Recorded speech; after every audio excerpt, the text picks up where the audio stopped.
Good morning, everyone, and welcome to Up to the Minute. It is Wednesday, August 19th, and I know it's kind of strange that I'm starting off this show. Well, that is because our I won't say normal, but our regular host, Todd, is going to use up some of his vacation time. So it's well deserved, I'm sure. So, Todd, if you're watching, enjoy your time being on vacation. We'll hold it down here on Up to the Minute. And at this time, I like to remind everyone to follow us on our Facebook, Twitter, and Instagram pages. And don't forget to check out our YouTube channel where we have thousands of videos at your disposal. If you can, not only subscribe to our channel, but also hit that notification bell so you can be the first to find out the latest uploads from HCCTV. On today's show, I am very pleased to welcome two very special guests. Arthemise Foley, who's the education faculty from the Academic Center of Excellence and advisor for Future Teachers of America. Good morning. Good morning. And also, because it's Wednesday, and you all know I love Wednesdays because that means we get to talk to our chief, Greg Cunningham from the HCC Police Department. We're welcoming. Sorry, I cannot spit that word today. We're welcoming him back today. Good morning, Chief. Good morning. How are you? And you know very, very well, it's not because I'm on Wednesday. It's because it's the middle of the week and you're starting the downhill slide. That's the reason why you love Wednesday. Hey, I still like talking to you too, Chief. I mean, it's always a pleasure. Thanks. So, Chief, we'll come back and talk to you in a moment. But first, we're going to start with Ms. Foley about what we want to talk about the Future Teachers of America. So we would like for you to discuss HCC's teacher education program. Right. Well, good morning, everyone, again. It's not called Future Teachers of America, it's Future Teachers Association.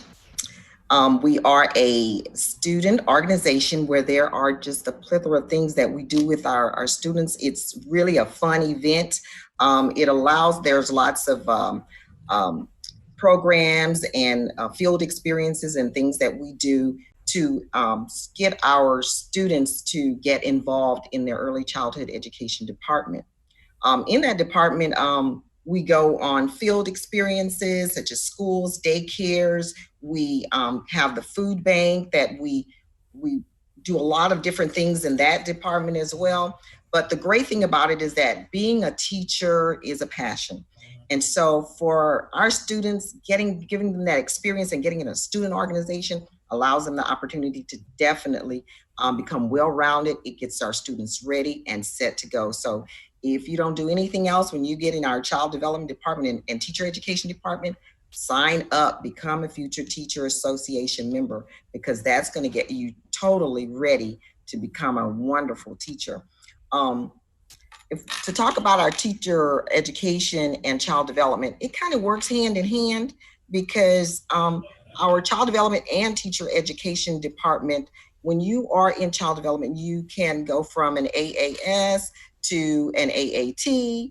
And from that's an associate in applied science and an associate in applied teaching degree. And you can go into a higher level, which is our become a actual teacher and get certified. So a lot of those credits where you start at the bottom can be carried over. And right now we can really proudly say that in our teacher education department that Linda Jones, who's the program coordinator for that department, she has a wonderful setup where students, they are partnering with various universities four-year programs so that they can definitely go on over to a higher education. So those credits will carry over. So that's the great thing about our department. That's amazing information right there because so as many out there have been told by me, my husband's actually an EC through 6 teacher, and he is, in the other room right now in a meeting. So, and he's one of thousands, of course, employed by districts here in Houston. And so based on the information that on our website, we see some really great employment opportunities that exist for teachers in Houston, where 77,000 are currently employed, 5,000 more are predicted for the coming year. And so I know that we also have an alternative teacher certification program that's flying around here, and we have a lot of people who are interested in that as well. So, I mean, in your opinion, what are the benefits of being a teacher? It's kind of like the same, because I love FTA so much. You are getting in there and you're getting an opportunity to definitely meet children, work with families, empower those families. But most of all, you're getting that child ready, set, go, and get ready for school and become future career-oriented students. So it's a great way to get things going for them. And so if you already have mentioned it, sorry, because I'm also trying to manage, answering questions on social media, and I apologize. With the Future Teachers Association, talk about the benefits for a new teacher starting in the education field. Well, with FTA, because you're going on field experiences, you're doing creative activities, it actually gets them ready to get into that field. So that benefit right there is that teacher, that hands-on experience. Because we have a course that is called CDC 2380, which is a co-op education course, and it's 240 hours right before you graduate. So it's everything that you would have ever learned to become a teacher, to get out there in the field. So you've already got your skills, your techniques, your learning skills, you're ready. So when you mean by going into the field, do you mean like doing observations or student teaching type related experience? Well, there's a variety of things you can do with your AS degree and your AAT, and also in the child development. You can become an early childhood teacher in a preschool and a daycare. You can get a certification to be a child care director. You can also, as again I say, you can go into becoming a certified teacher. So those are a lot of things you can do with that. And with that, how are you hoping to recruit new members from across the district for the FTA? Well, we are in the expansion period right now. And right before the pandemic, things changed and things were, kind of halted everything. We started out, we're here now, currently Central Campus. We have over 12 members and we started there. And so we've expanded because students are interested in becoming a part of this program, so that this organization, so that they can get that extra experience in a very informal way, because I'm there and we see things, we talk about things afterwards. So it really is a good way to get our teachers ready to become Amazing. good teachers. Listen, I have to give a shout out to all the teachers out there for what it is that you do, the patience that you all exhibit, and you put your heart and soul into what it is that you do for students, and not just for the students, but also to help the parents to be on the same page and work with them. Like I said, my husband is a teacher. He taught first grade for many years, and now he's going into third grade. So that is a whole new challenge in itself. So shout out to teachers. You all deserve so much more, of course. And I think this is a great opportunity for our students to embark on and to get involved in. Yes, definitely. Well, thank you, Arthemise. Before we let you go, where can students go to find out more information about FTA and the teacher education program? We can go you can go on the HCC website under teacher education or child development, and you will be able to pull that information up. It's easy to find. And as for FTA, we're having flyers that are being sent online now. We usually have them posted everywhere. But they're going to be online. You can find that information, and definitely in each department, you will definitely see that information there too. We're currently in the process of working on getting us a wonderful website so that we can have something for students to actually go directly there. You can always contact me, Arthemise Foley, at 713-718-8727, and I can get you all set up to become an FTA member. Sounds amazing. Well, thank you so much again, Arthemise, for joining us this morning on Up to the Minute to talk about FTA and the teacher education program. Best of luck in this upcoming semester. Yes, thank you. All right, Chief, it's time to come chat with you because it's Wednesday. That's what we do. It's hump day. Sam, it is. How are you doing today? Everybody happy and healthy?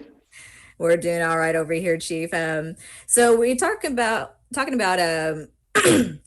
spring students are finishing up with their courses and moving on after completing their lab work. And we're on a schedule to be starting some new sessions this week, and scheduled to finish in early September. So can you talk a little bit about what those plans are?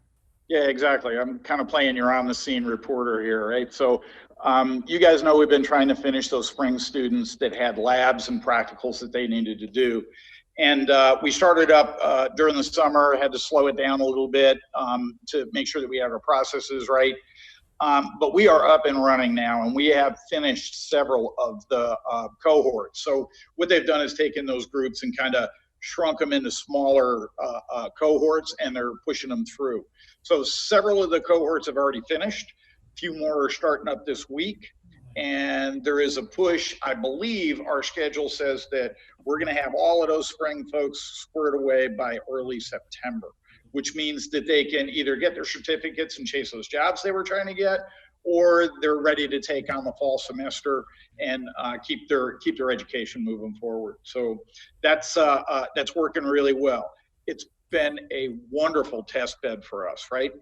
Because we've done all the protocols that we want to use in the fall, and we figured out what works really well and where maybe it didn't work as well as we hoped. And right, so we have got this thing now. It is streamlined, it is clean, and we are ready for students to come back, and we're ready to go.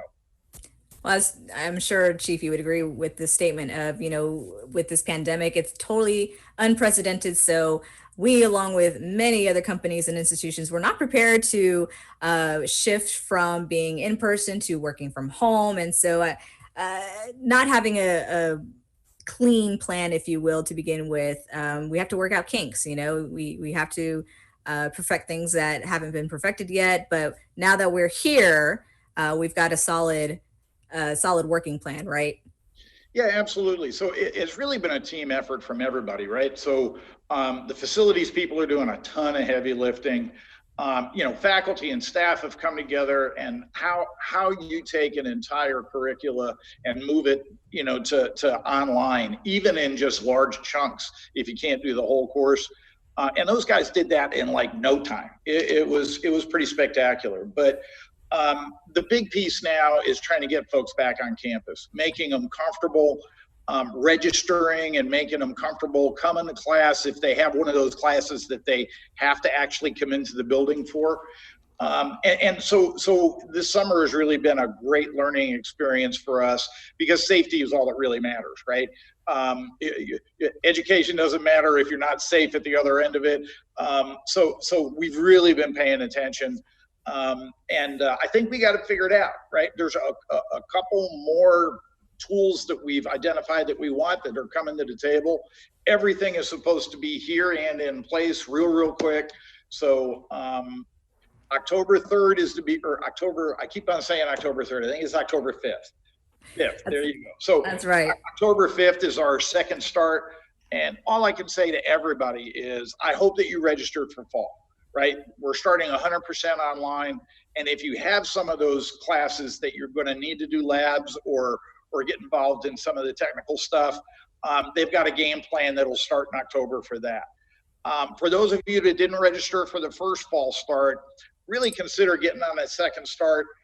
We are really ready for you. Faculty is ready for you. The facilities are ready for you. And I think it'll be a great experience and give you an opportunity to pick up that education you're looking for. Absolutely. I mean, we know this pandemic, again, has been unprecedented. It's halted many people's lives, but your education is so important. And we at HCC are doing everything we can to make sure that when you come back to the classroom, that you will come to a safe, clean environment. As Chief has stated, there's been many screening and cleaning protocols that are now in place. So again, feel comfortable that HCC is doing everything to make sure that your learning experience will be completely safe. Chief, I want to move on to talking about something Governor Abbott announced recently, that any city that defunds the police departments will have property tax revenue frozen at the level it is at currently. So cities will be unable to increase property tax revenue again. So can you talk a little bit about that? Yeah, I sure can. So, we've been talking about the social unrest since this event occurred. well, there's clearly merit for it, right? The police work that triggered this whole thing, I had said, wasn't professional police work. Everybody should expect better. But what I'd like to call your attention to is that at that first meeting that we had, and every meeting since, I've said we need to have some tough discussions, right? The community and police need to come together, and we need to find an answer. Well, if you look at Portland, and last week we talked about it, right? Chief Bess has resigned, and quite honestly, she was an awesome chief of police, and she was, leaning forward and trying to solve the issues. Obviously, has a front row seat for this thing. And the reason why she left was because there was totally unilateral cuts in police budgets, and specifically focusing on removing employees from her organization. Again, the big piece is that hard conversation never happened, right? And people just taking off and making unilateral decisions, I think, is what Abbott is trying to avoid here, right? Austin has done some things that are really not very good. Again, getting just politicians without discussion driving to where they wanted to go, as opposed to having some sense of how do we do this well, how do we do it in an orderly fashion. Make no mistake, last year, I think New York City alone answered 6 million calls for services, okay? You defund that organization and you take away their people, that doesn't make that phone stop ringing, right? That's correct. I don't think the police are unwilling to say, what do we do well and what should we keep doing? What are we not doing very well, and what should we either get better at or hand off to someone else? But you have to have the conversation, right? Everybody is still angry. Everybody is still demonstrating every night. Nobody is having those hard conversations where we can bring the community and police together and we can find a path forward. And I think Abbott's actions, and again, I can't speak for the man's mindset, but Abbott's actions are stopping that knee-jerk political reaction without having the discussions on the front end. And I hope he's successful at getting that done, because we have to have those discussions. I agree. I mean, we can't move forward if we don't have these important discussions, as you've so stated. And they're tough discussions to have, but they need to happen, obviously. Chief, Houston Small Business Relief Program. Are you familiar with this? Well, so I am. And bear in mind, right, I've got a lot of police problems to manage, but the other side of it is I have a ton of friends that are in small businesses, and a lot of them have really been suffering since COVID, right? Mm-hmm. So, the city has done several things, as well as the federal government, trying to keep businesses up and running. But I think the city of Houston may have hit a home run on this one, right? So this is a small business program. You have to qualify for it, right? So the big piece here is you have to be in business at least 1 year, effective March 1st, 2020, right? So you have to be a 1-year-old business. Your revenues have to be less than $2 million, which makes you a small business. Actually, 1 million would be a big business for me, but that's just me. You have to show that COVID has had an impact on your business, right? So if you were an internet content provider and COVID happened and your revenues didn't drop off, it'd probably be tough to qualify for this relief.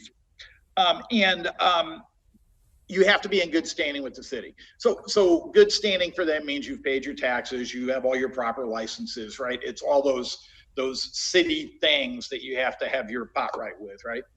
Absolutely. But then they're talking about funding like $50,000 per small business, and that's real money, and it makes a difference. Absolutely. I mean, we've talked a little bit, Chief, about the different places we like to go to support small businesses in terms of restaurants. I know you've named one. I can't remember off the top of my head, but it's over on 19th Street. Yep. And this is a great opportunity for business owners to apply to get up to $50,000 for their needs. So that application has opened today, which is the 19th. of August. And be sure that you fall under these specific qualifications of over 1 year in business, and everything that Chief has explained, and that you must be in good standing with the city. Make sure you pay your taxes, everyone. That's an essential. So this is great. I love that the city is helping small businesses here. It's great. Well, right. And one other thing that I'd like to add on to that thing is that the city is also approaching this one a little bit different. Last year, the last relief package they put out was kind of a first come, first serve. So, if you were there at midnight ready to click send, you were probably going to get your reward. This one apparently is based on need. So there's going to be the application process. They're going to sit down and they're going to evaluate what you're doing, and they're going to evaluate who was impacted the most to try to save those folks that are hurting the most, as opposed to that company that maybe made almost 2 million and really isn't impacted that much, getting the money when someone else really needs it. So again, I think the city may have figured this one out. I'm really looking forward to seeing what that results looks like. But we all know a healthier Houston makes a healthier Houston Community College, and a healthier Houston Community College just feeds back into making a healthier Houston. So all of this stuff kind of matters to us all. Absolutely, Chief. Chief Greg Cunningham, thank you so much for joining us today on Up to the Minute. It's always a pleasure to speak with you, and hope you have a great rest of the week. You guys do the same. It's been wonderful seeing you. Don't work too hard with Todd being out of pocket, okay? Don't worry, I don't plan to. There you go. We'll talk to you soon now. Bye-bye. Take care. All right, everyone. Thank you once again for joining us and continuing to join us on Up to the Minute. Now it's the time where we share our events and announcements. First up is the HCC Counseling Lunch and Learn. It's happening today. It's entitled Sense of Belonging and Connectedness. This is once again happening today at 11:30 a.m. with Manaz Kalani, who's the Director of Counseling and Ability Services. Find out how a sense of belonging is a fundamental human need that drives us to form lasting, meaningful interpersonal relationships and acts as a buffer against loneliness. I know during this time with COVID, we are very, very much accustomed to see our friends, our families, pretty much whenever we want to, but now we have to, take a step back, follow social distancing guidelines, and some of us might feel it a little bit more so than others. So if you're interested in this wonderful session of sense of belonging and connectedness, be sure to participate today. For faculty and staff, be sure to check your emails for the registration link. And once again, join again at 11:30 today. For our students, this is open to our new, current, and returning students. The Student Virtual Lobby is a way for you to access student services through live enrollment and advising help. And you can do so by participating in a Zoom room. You also have the option of a callback option and email. No appointment is necessary, and there are extended hours for you, Monday through Thursday, 8 a.m. to 8 p.m., Fridays, 8 a.m. to 5 p.m., and Saturdays, yes, Saturdays, 9 a.m. to 1 p.m. Now, I will say, due to heavy registration, we are experiencing a high volume of phone calls, emails, and requests for Zoom almost on a daily basis. I know student services and many other departments are working tirelessly to make sure that they are contacting students in a timely manner, but please allow at least up to 48 hours for a response time, and they will get back to you as quickly as possible. If you're interested in any of these options, visit hccs.edu/virtual lobby. Now, one of my favorite things to talk about, because I was a former scholarship recipient here at HCC, is the Foundation Scholarship application. That deadline is about to be here before you know it. If you need tuition assistance, the HCC Foundation has money to help you. And I can tell you, it made all the difference in the world between going into the military for me or going to college. But that deadline, once again, is approaching in less than 2 weeks. So you have until Monday, August 31st to apply for one of these scholarship applications. This is open to both domestic and international students. Head over to hccsfoundation.org/scholarships to apply today. And there's only 2, if I'm not mistaken, enrollment information sessions left before our semester begins. The next session is tomorrow, August 20th from 1 to 2 p.m. And now that classes are about to begin, these sessions are once again about to end, but students can still get assistance for admissions questions, testing, financial aid. I did see a question earlier if this was open to solely new students. The answer is this is open to everyone. If you are a new student, a current student, or a returning student, and you just need some assistance, be sure to participate in an information session. Once again, the next one is tomorrow at 1 o'clock. Head over to hccs.edu/information sessions to register. That is a requirement. Our HCC faculty and staff virtual coffee breaks are still underway. The next one is tomorrow, Thursday, August 20th at 11 a.m. with Pharrell Prestige, who is the Chief Information Officer. So grab a cup of coffee, a cup of tea, soda, water, whatever it is you drink. I myself don't drink coffee and somehow am able to get through the day. But join Janet May and her guests to learn how to adapt to remote work and get answers to some frequently asked questions. Check your emails for the registration link. Again, the next faculty and staff virtual coffee break is tomorrow, August 20th at 11 a.m.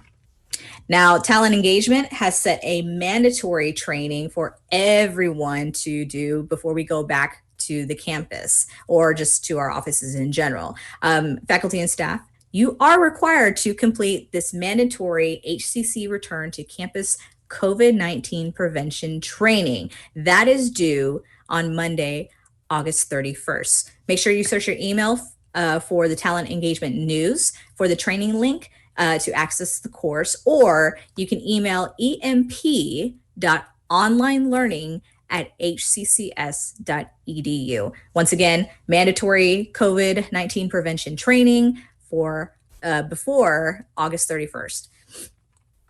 HCC still is doing their part to make sure that those who are looking for COVID testing have access to it. So we have 4 drive-through testing sites, 2 of which have no appointments requirement, and those are both at our Southeast sites. The first being the Felix Fraga campus, and the second being the East Side campus. Now, both of those locations are open from 8 a.m. to 3 p.m. Monday through Friday. Once again, the Southeast locations, Felix Fraga and Eastside campus, do not require an appointment. Other sites, however, that do require appointments are at the Northeast campus and our South campus. Now, they are open Monday through Saturday, 9 a.m. to 6 p.m. And for appointments, please call 512-883-2400. And I've said it many times already, but we've also learned that if you do show up without an appointment, you won't be turned away, but it is in your best interest to make sure you have the appointment. That way there's no delay in getting your free testing. And tomorrow we're going to be joined by HCC Northwest President Zachary Hodges in celebrating 25 years with HCC, and he will be sharing some of his memories with us. And I'm sure those are going to be some great memories.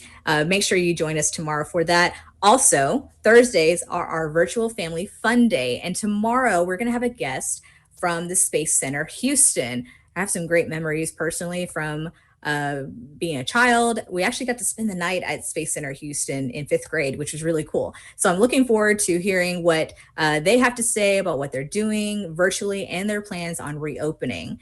So everyone, thank you for joining us on Up to the Minute. I appreciate it very much since I'm flying solo today.